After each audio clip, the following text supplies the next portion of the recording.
to one time me wo ho no ka chem say onware bio oko arindia o say ahochere dos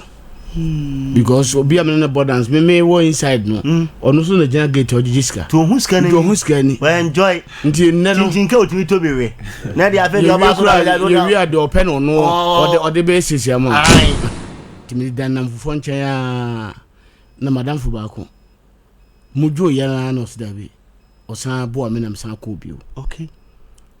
nti o hwa me beduru ye no sa be na fe na dance na video ni abaso no di e board dance na yi video sa at the same time oko second one buy na dance ni video no that's right nti abras let's go pa nti ye video no at the same time dance so ye den tim ka za time na me yere penina na me no ho yeah ni awo mama you know na last born no 2 years nti one day ye gusu ye program na eja fa machines ni nyina mu kai nti me da ho na anopa homachi so for be the blood of Jesus your friend ebo okay o preach homachi ti message na o preach mu se e komo me yankasa wow na ade che me ko hwere kira kwan nti enam no so na me ko asore wow the blood of Jesus wow yamfo yamfo nti enum di mo a na ofre no e bae wow di say me di ho maaye no ma omoni beje me ho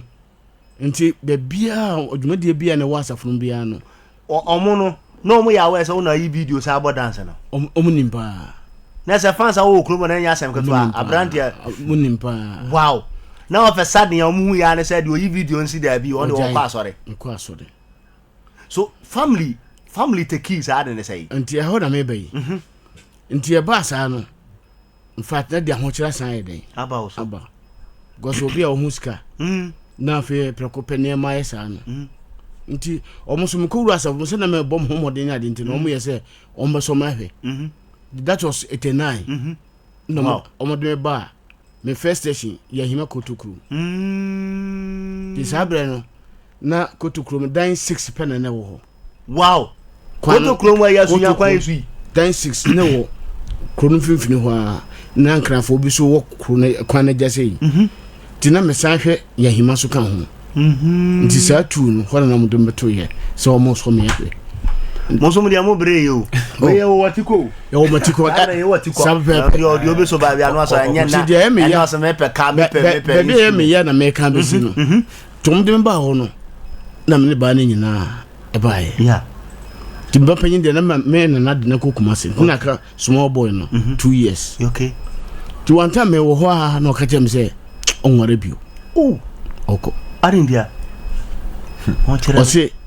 ahochere dos because obi am na borders me wo inside no ono so na jina gate ojijiska to huska ni we enjoy nti ne no tinka otumi to bewe na dia fe dia ba so we are the open no o de be sisi am na ko se ba bi a da ko se ba bi gari kura be so nti o kan sa manfo na se hia wow nti didi mo da ko no wa no so oko amfo aba nam so okay oko aba enwa no uja 2 years akura nto me so me masema ya me ya pa akosi jaw okay anna me kaya na me ya pa 2 years uja akura na mame so so be disofu nti me disofu enti o se aware no ware bi o kan wa fa ne normal so o kwa ano no eni waje 2 years akwala ma na o se disofu am se disofu na akura me ni me no sabre no so no na nyadia na emre edimpa so nyame ekurayen wow kakra sa anti bisof panyini sabre no aboso antwi the blood of Jesus o si da bi yebo a se de otie de ye betu ho anamo omutu ho anamo bia na onim de akosi ye ne se ohun se de asofo mpanimfo no twa so kwa no ade obetuma yade atete ne ho an se ene sa na chede a obefo mpana nti onim efi amadamfo timu no se afi ma no kotwempena ese o wana fu be ya ye be hu se watwempena de ya ne ye be na chidi nti ne ma ode me fa mu sa abre no in fact na din nti mpanifo ntan se nam se da bi said the man made you from in America so dear ye mountain as a crown crowd no happen the 3 months pepe and on panifo na ware man nti me wife from ware nyame na mkose ne pe panifo na ware panifo na man na oba ma brabo mu so no ma ye nshira oh glory nti na me kaya duba bia na me ya pa na woni ma hosem wo hia me yira me ware no so a wo se waje me kunu ma nyai no awara na ngu na nyina wo hia na o ka chede no ora so ti ase ne nyina o ka chede so waje me kunu o ka chede me wife da bia o hia na so waje woni waje me kunu awara na ngu ana wabeje me kunu wow ndi na wonya ya nko pe but akachi no ya dia me kai se ministry mu me ya pa. So how because I saw for the woman is mu broken heart nti mo is mu de mu de ja mu ja bofu ti ma pampam ti but mo so nya me kasa how was the feeling like that moment or call ye na you know say nothing kamuni ade na tie de na ekoso wadwini ma that time sabre no akura 2 years medicine no and also kura ba nya mu she dan che sa o and de na ade akotara ya yi ma ko to o mo so me ahwe yes wa hwe na fe de o yere kura so ya trabon sam de no so awurade ne yes so me ahwe o nya se ya fa me kura yes so me ahwe probation no no kura no kura na ho yere ma ya no ye che o de so hwe di kan no ai awurade ne me fo wow so hwe di kan no nti ade e hia me first attempt me wura nyam dwuma mu no ade di kan hia no aware guo anase o yiri dawo na kwan so ofo aso de me fa mu no na no ode nti kana nka se ho na me pa ba se adwuma no kra me nya bio ma ba yin video me ginai ono kra no nim time o call beginning no nso o kwa ma wo no ya na ya nka abeba wo na kuma ha se video na se to hu so ma bio no se ne o de mpana be wo so sa ne koye. Wow. So how was the feeling that time? No, did you contemplate suicide? Now being BB, was anything going through your mind? Oh, say wakuma net saying obi sachira fofora. Yeah. Ne zeal no. Ne zeal no. Anodin. Yeah. Nti sa adwene kra de amam tim sa abre no. Se me nkwa BB ana bia te sa but the ba me say because sa abre no na e bra me bom pae pa. Nti ano boa me na ba sa so na so fo na nya me o mo ben me nti within a short time bia no nipa no za be na phone ni ho di within a short time bia no ye tu nipa no oba obetan cha no didi nkomo ni ade a nti anu ni ade a ba wasema okay nya sama e simple sa o enya simple na we say akurai 2 years na sa bre no sika kura wo de na modi asori na akoya afori a ekura nden wo mia yensia tu bi we tiro na ka ma na mo sia sama ba na nye bete wow na nye bete nti de boa me sabre na msa kira nchai afesh de to so bi na me ye obi ana me bompae nti ana hye me den na me parents kasa kira me yie pa nti ya de boa me se omo ware ma me ntema ba no ba yo beso akura nti ano so ba so yi ni papa ano so boa me pa onna behwe akura na ma no bi school ye bibia wow jakola no oho wow osisia hey nti ne ma me no how the relation between the son and the mother or more relation to saying but say jana wo body yeah more or less yeah ba wonu aseresem eno o hia me anso no otumbotomu sa oyi akodi o hia me first time oba say otumbotomu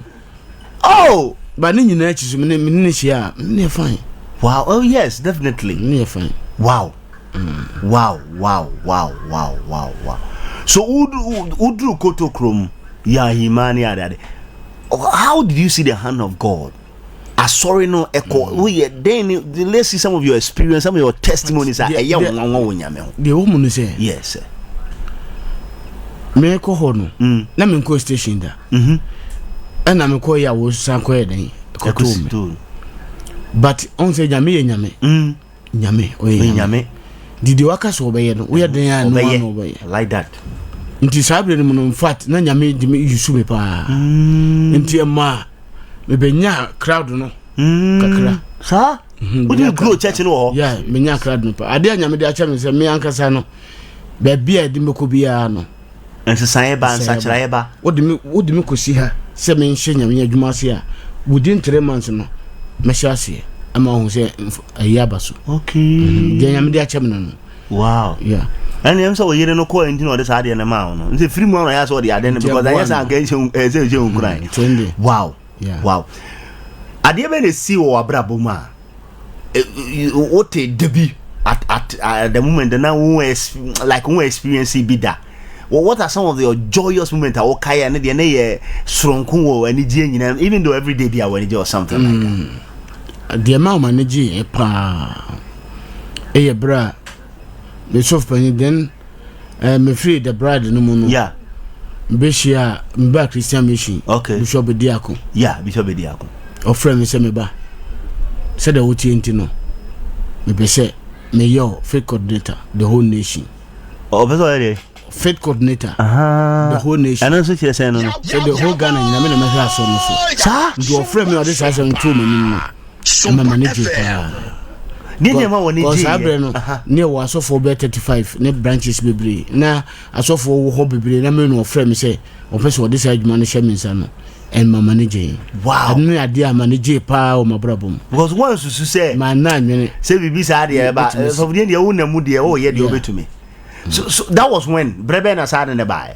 si 2013 ho baby wow wow what your experience had in Yamjuma no so be it na a young minister na opesa o konkan a dear pa na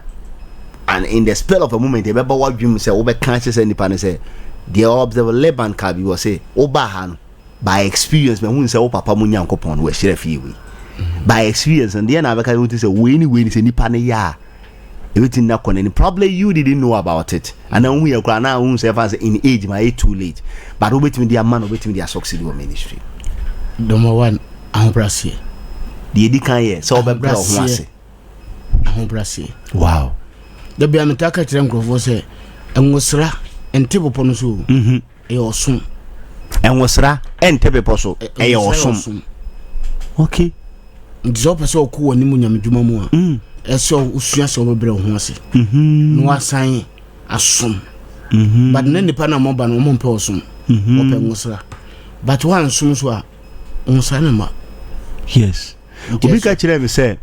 you dey impact o ba no na enkwachiri but obi asomanya no eno na team hoda that's right so what you're saying is very true and a great minister pa na ka ati osum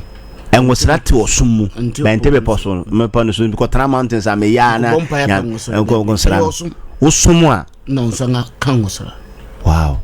tani de kan ya ahobrase de to so mienu osum ese usua so obesom de to so miensa sutie ye to so miensa ye sutie so ahobrase osum ena sutie